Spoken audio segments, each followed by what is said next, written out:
Frères et sœurs, bonjour, bien content de nous joindre pour nous faire la route ensemble, n'est-ce pas? C'est le thème de la lettre pastorale de Monseigneur Piat. Marcher ensemble, c'est ouvrir un chemin d'espérance.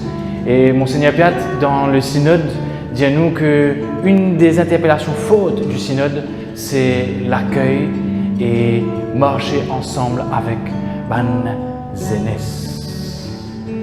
Alors, écoute ça, Zenes, Talita Kum, c'est la parole qui Jésus est pour toi, il dit à toi, levez.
Alors, Monseigneur n'est pas capable, cause de jeunesse, sont avant tout venir devant la réalité de jeunes aujourd'hui, devant une crise d'espérance qui, ancienne génération vivent par rapport à la jeunesse. C'est vrai, nous entendons beaucoup, grands-parents, parents et parfois moi-même, devant une difficulté, jeunes, parfois nous un peu en crise d'espérance. Nous disons, mais quand cette jeunesse là peut aller, nous gagnons peur, nous angoissés pour ces jeunes qui, la génération marquée par l'écran et par tout aussi une difficulté qui sont capables de vivre, la fragilité qui les jeunes sont capables de vivre. Et devant cela, nous besoin réécouter cette parole du Christ qui nous dit Talita Kum, mais qui s'adresse à la jeunesse. Quand Pierre, avec son camarade, qui commence la pêche, ce qui dit Jésus, nous faisons travail, Jésus, toute la nuit. Nous finissons gaspiller l'énergie, nous pas finissons prendre rien, nous pas finissons gagner rien. Et Jésus, il dit à Pierre, et il dit à nous, l'Église, il dit à la jeunesse, mais vous êtes filés. Et Pierre répond avec une espérance, l'autre parole, vous êtes filés. Devant une difficulté que les jeunes vivent, l'échec scolaire, nous connaissons à quel point la drogue décimine aujourd'hui la jeunesse. Eh bien, Monseigneur Piat fait résonner cet appel du Christ. Lever, marcher, n'a pas gain père. Quand nous mettons en route, nous disons Monseigneur, il y a la joie paisible qui se dégage du fait que nous ensemble, l'eau, ça la route là. Il rappelle-nous que le peuple d'Israël est aussi en exil, est déraciné, est en souffrance, mais au cœur de cette souffrance, on laisse l'espérance de cette lumière du Christ qui va se lever sur toute la vie. Espérer encore à Zodi, là-bas dans nos Babylone, dans nos crise d'espérance, la parole s'adresse encore à nous. Espérer encore à Zodi. espérer encore aujourd'hui.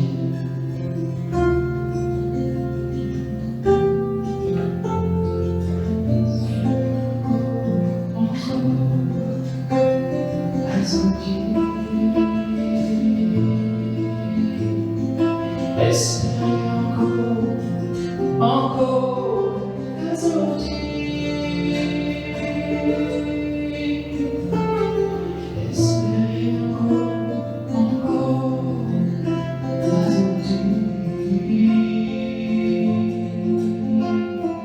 Espérer encore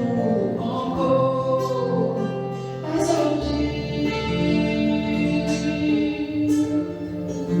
La balle ça lève, sentir petit. Finir ainsi, sentir abandonné. Mais dans sa seconde, un moment entier, après souffler. L'essence, l'espérance, l'espérance. Espérer encore aujourd'hui.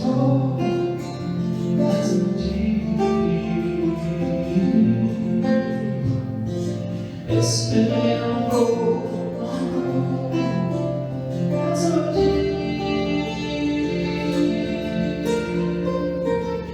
Espérer encore aujourd'hui. Espérer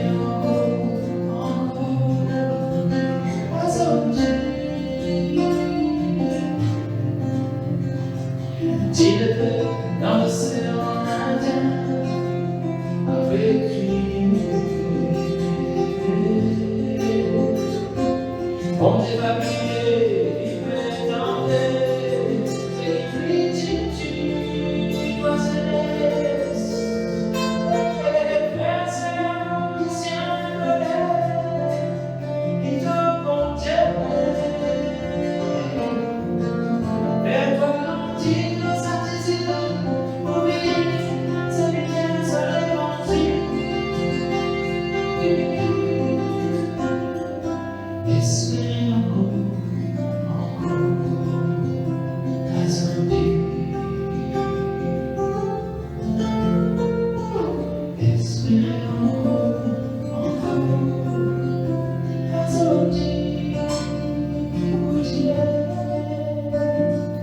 Espérer encore aujourd'hui.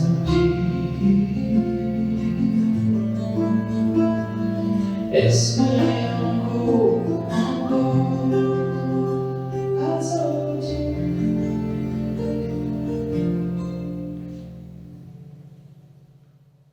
Marcher ensemble, c'est ce qu'il nous appelle le synode. Le synode, Monseigneur rappelle-nous cela, c'est pas juste un event, un rassemblement des CEO, des big boss de l'Église à Rome.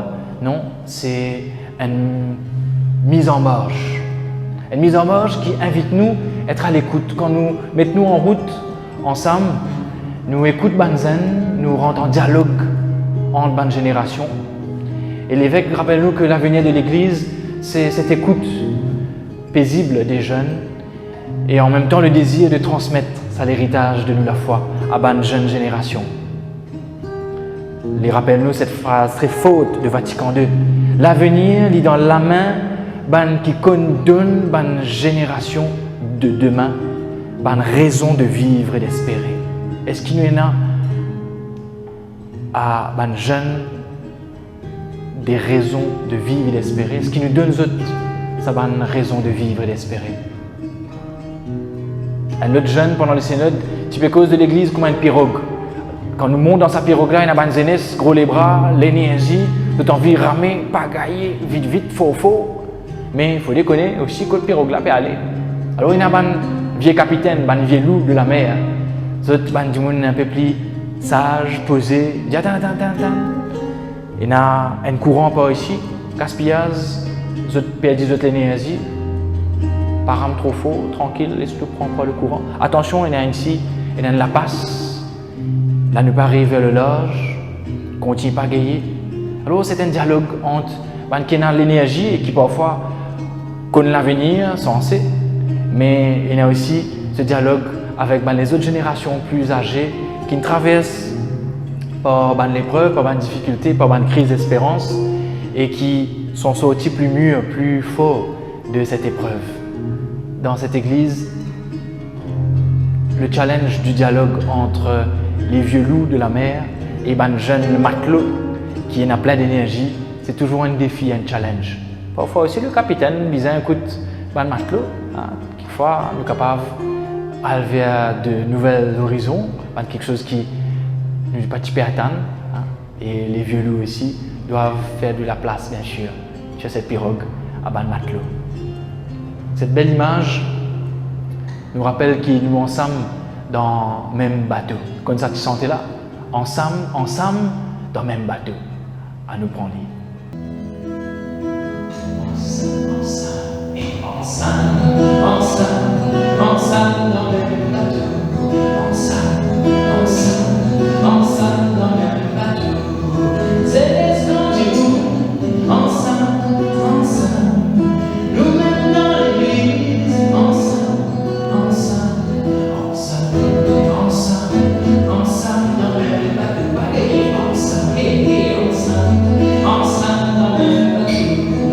Viens nous pour un lot, ensemble dans l'église, ensemble dans le même bateau, ensemble du même bateau. Hey! Monseigneur parle de l'importance de l'accueil et il vous prend un disciple qui appelle Matthieu pour parler de l'accueil. Matthieu c'était un du monde qui tient un peu moins d'ailleurs, du monde qui travaille MRE, l'équivalent de la MRE à l'époque, mais il met beaucoup dans sa poche. Pas qu'il y ait du monde dans la MRE, non, rien à voir bien sûr. Mais donc il travaille pour les Romains, les dominateurs, les colons de l'époque. Donc il était, je devinais, mal vu par ses camarades juifs. Il tient juif autant, mais il travaille pour là. Et quand Jésus vous pose ce regard sur Matthieu, quand il rentre dans le bureau de Matthieu, Matthieu est là avec ce casse. Il est contre ce casse. Il est rempli de son orgueil. Et cette lumière va entrer dans ce bureau. Alors, dans mon bureau, moi-même, il y a un magnifique tableau du Caravage que je vous invite à contempler maintenant. Vous voyez dans cette image du Caravage la lumière qui entre à travers Jésus. Jésus a le bras tourné, la main, le doigt tourné vers Matthieu. On devine qu'il vient d'appeler Matthieu. Remarquez qu'à côté de Jésus se tient Pierre, celui qui a été appelé aussi, et qui fait résonner de manière plus discrète, plus timide, cet appel de Jésus. Quand nous recevons l'appel de Dieu, l'accueil de Jésus, cet accueil se manifeste aussi, frères et sœurs, dans l'Église. Pierre est là pour représenter cette Église. Moi, attire toute l'attention aussi sur le fait que Matthieu n'est pas baptisé comme Jésus et Pierre. Il est baptisé avec ce baptême de l'époque où le Caravage peint ce tableau. Le Caravage vient nous rappeler donc que l'appel de Jésus est l'appel ongoing toujours. S'il y peint Matthieu dans l'époque, il peut mettre avec un jean et un t-shirt. Cet appel est toujours donc actuel. Quand Jésus appelle Matthieu, Matthieu est là sur la main, l'oli. Il dit mais moi, tu oses appeler moi, c'est moi que tu appelles. Alors on voit dans ses jambes, dans son jeu de jambes, une espèce d'hésitation. Il est prêt à se lever, mais en même temps il a une main encore sur son argent. Et quand nous appelle ban jeune, c'est aussi un petit peu un double feeling, attaché encore à leur écran, attaché encore à plein de choses, des addictions, à l'argent facile. Mais ils ont hésité aussi. Au plus profond, ils ont cliqué, ils ont dit, mais c'est moi, Seigneur, que tu appelles? Et mon Seigneur va parler de l'importance de l'accueil. Parce que quand Jésus, pour accueillir Matthieu, eh bien, causé du monde. Qui, un bon Dieu fréquente, un n'importe comme ça, un mandaïr comme ça, qui, comme ça, papa, cause peut dérouler. Et Jésus est libre par rapport à sa bonne cause-là. Nous aussi, frères et sœurs, il faut dire qu'il nous libre par rapport au regard des autres, accueillir le regard de Jésus chez nous, nous sentir appelés et être reconnaissants de cet appel que nous sommes appelés à partager. Si le Seigneur, dans sa grande miséricorde, nous a accueillis, ce n'est pas parce qu'il nous meilleur que les autres. Et découvrant ce secret, eh bien, on est dans le freestyle pour nous accueillir les uns les autres, sans jugement de notre part, dans cette Église. Quand nous vivons cet accueil, cette gratuité, eh bien, nous sommes capables de marcher ensemble et découvrir la vraie joie de l'Évangile. Merci pour votre attention. Nous rejoignons très bientôt pour la suite du commentaire de la lettre pastorale de Monseigneur Piat, lettre de Carême. Marcher ensemble, c'est ouvrir un chemin d'espérance.